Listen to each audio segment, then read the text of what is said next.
Welcome, ladies and gentlemen, to Commodity TV and a new edition of our online interview series. Today, we want to talk to Alpha Lithium, and Brad Nichol, the CEO, is here with us. Hey, good morning to Canada. How are you? I'm great. Thanks. Great to see you again. It's been too long.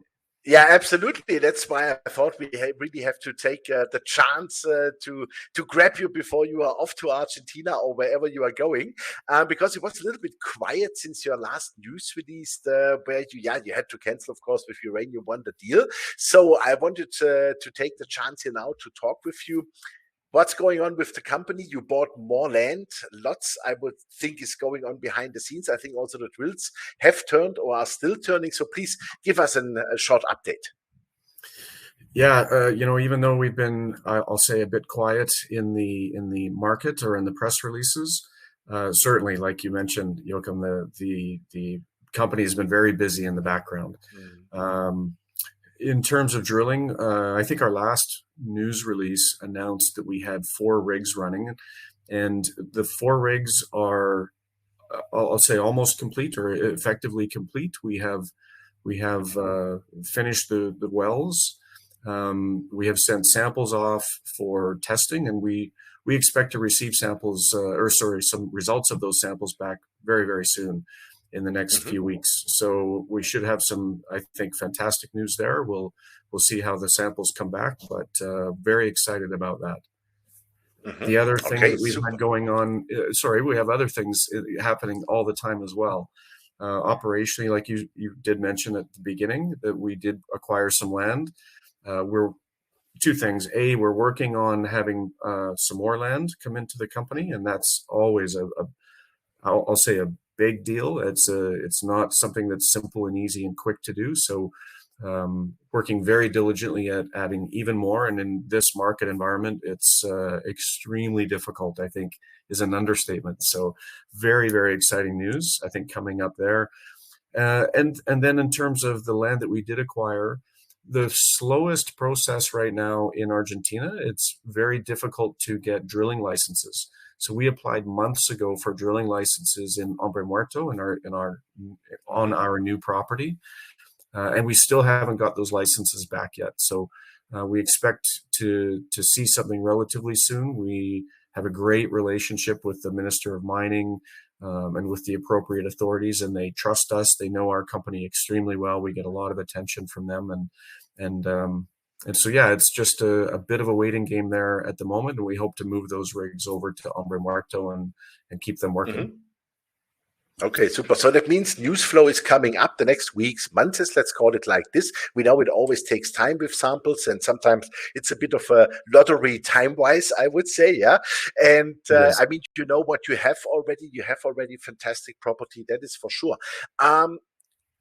As you have canceled the deal with Uranium One, I could imagine that there might be still some other companies interested. I don't know if you can talk about it, but do you have other companies in the data room?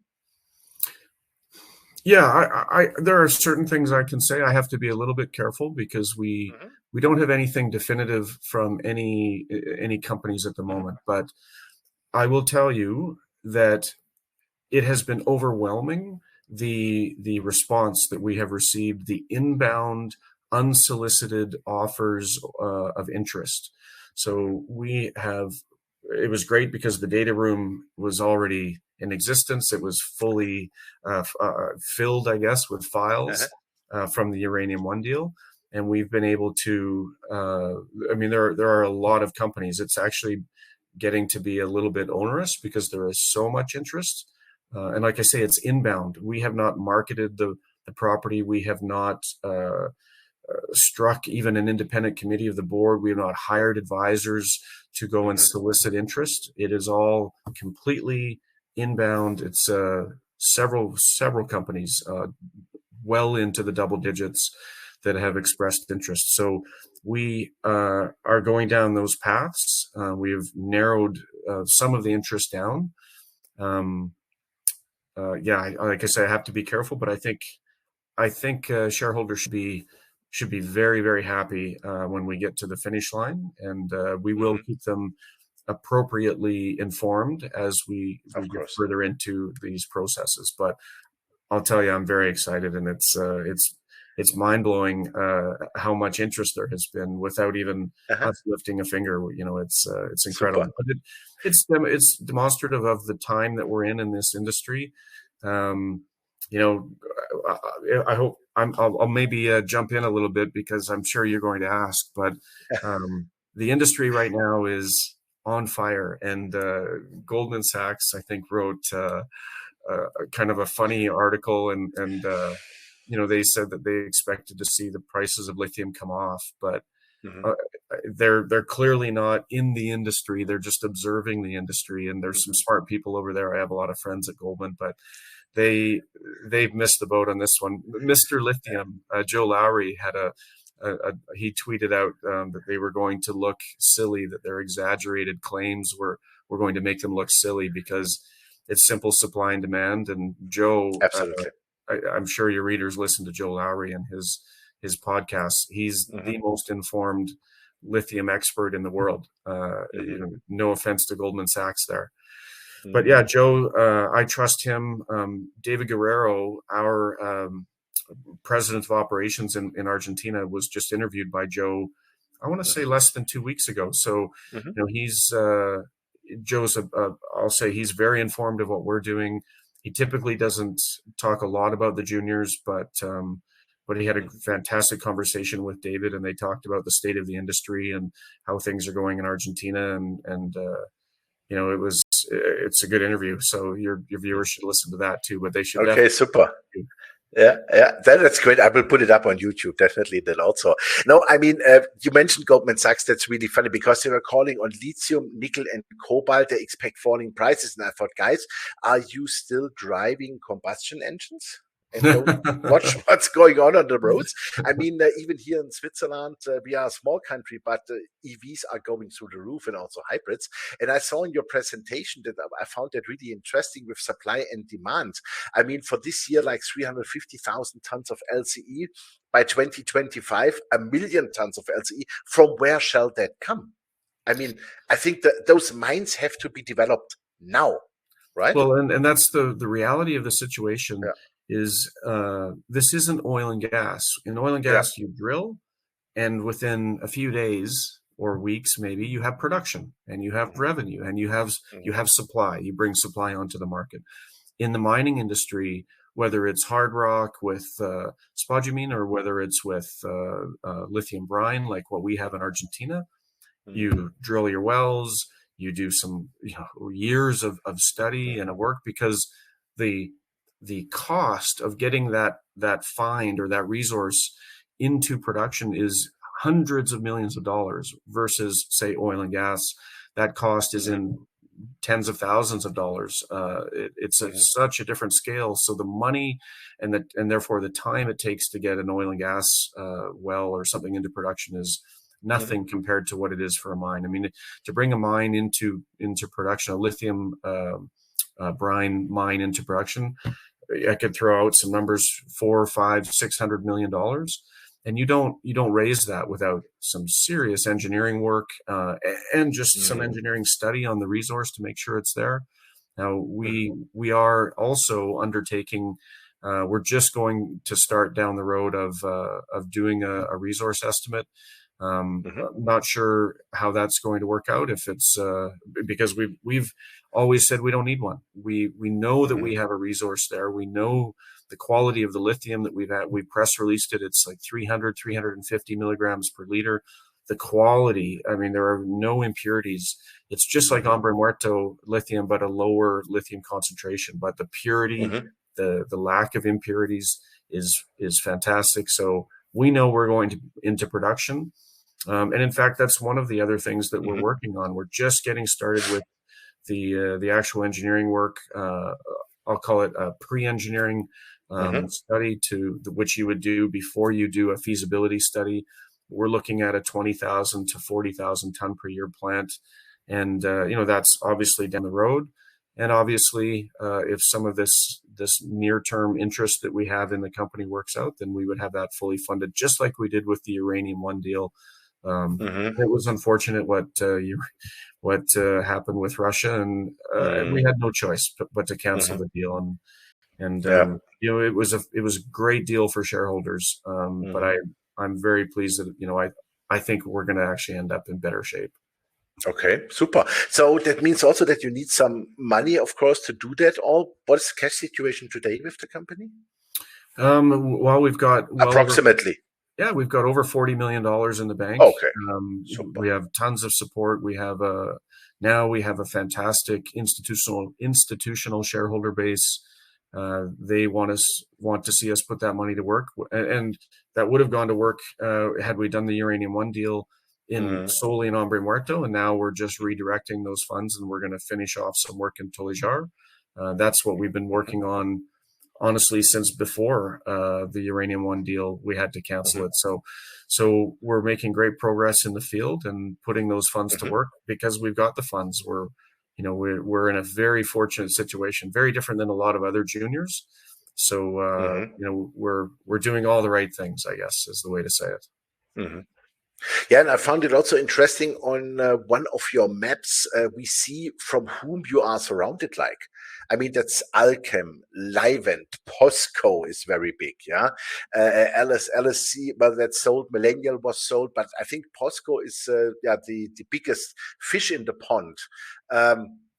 Looks to me a little bit like, if I look at the spotlights here, that you are surrounding also those POSCO areas, right? Yeah, absolutely. It's that's our position in Hombre Muerto, and we've been for I guess the last 12 to 18 months. We've been working very hard on acquiring more and more land. We're very fortunate to have gotten the land that we have, and as you say, you can look on the map. We're absolutely in what I call the best quality lithium brine area in the world. And some people would say, well, no, Atacama is a better salar in Chile. And it is technically. However, if I or any other new company wanted to show up in Chile and go to work, I mean, they've just elected a new extreme left-wing government there. That government is very dead set on giving a lot of, I'll call it veto power to local communities. I'll say local communities, even though they're not local in a lot of cases, they have the ability to stop some of these projects. And it's just call it a left wing way of thinking, and ultimately is not good for business. And that's why in Argentina we're very lucky and very fortunate to be where we are. So we're not only in what I call the best brine salar in the world, we're surrounded by giants. We've got a fantastic land position. We have almost as much land as POSCO. We're number two in terms of how many hectares we have in this part of the Hombre Muerto Salar. So we've got a big position. We're looking to expand it. I think our shareholders and your viewers can look forward to. I'm a shareholder too. Yes, that's right. Yeah, so we should have some good news, and we're looking forward to expansion there. Do you have some big shareholders having together more than 25-30%? So it's not easy to just put a bid in to take you over, because as you said it, the market is hot, and I also expect a lot of M&A activity over the next 6 to 12 months. And I could imagine that Alpha Lithium is definitely one of the companies who is really on the radar. I see what you mean now. So we have. At the moment, we have actually over 30,000 shareholders. It's something that I just learned last week. We pulled a Noble list. So that's just retail shareholders. We have now we have over 20 institutional shareholders.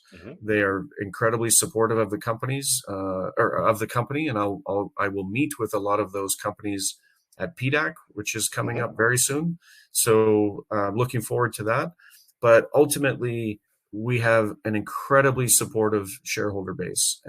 I speak with them on a daily basis. That's my job, is to reach out to as many of those shareholders and answer those questions and have those conversations and provide as much comfort, I guess, as I can in what's happening with the company. So I assure you, despite that we have been a little quiet on the news front stage, people can be assured that there's a lot of fantastic things going on with the company, and we can expect news in the coming weeks and months. It will be flowing. It will be flowing. Okay. My Super. pen, But the it, pen will be ready. I'll have lots of writing. I like that. Super. But it means if you take your larger shareholders, your institutions together, they shall be all together with the management well over 20-25%. Oh, easily. Yeah. Management, I think, controls at the moment, even with the financings that we've done, where we raised, in 2 bought deals, we raised over $50 million. But management still controls, I'll call it 10% of the company. And then we have our original friends and family. We have some of the early shareholders that funded the company at the very beginning. I mean, boy, I don't know what the actual number is, but I to answer your question, yes, easily, I would say I'm well aware of where easily 25% of the shares are. Okay, Today. super. That's what I Even, wanted to know. even with over 30,000 shareholders, I'm Yeah. very confident we would could move forward there. Okay, super. Brad, thank you very much for the update. I think we talk soon then after your news releases, your first news releases within the next weeks and months for sure. And wish you all the best. I know you have to catch a flight. So I want to release you now that you catch your flight. Absolutely. Well, the all sun the is best. just coming up. I'm sure you can see it just shining through Yeah. the window. Here we go. And exactly, and the sun is shining on Alpha Lithium. Great. Thank you very much, Brad, for the interview.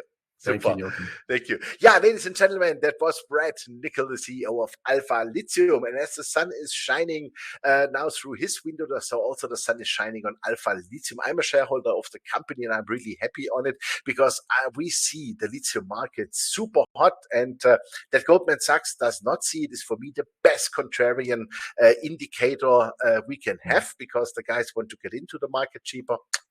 Sorry, boys, you missed the boat. But we are in here and the company is great. And you heard it, the drills are turning. They're just finishing their holes, over $40 million in the bank. That's what we want to see. This company can really make the own way, and also probably some companies already looking at Alpha Lithium, so it's getting really interesting, and we keep you posted. Check out Alpha Lithium. Lithium is hot, Alpha Lithium is hotter. Thanks for watching us, and bye bye from Switzerland. And that was for PDAC 2022.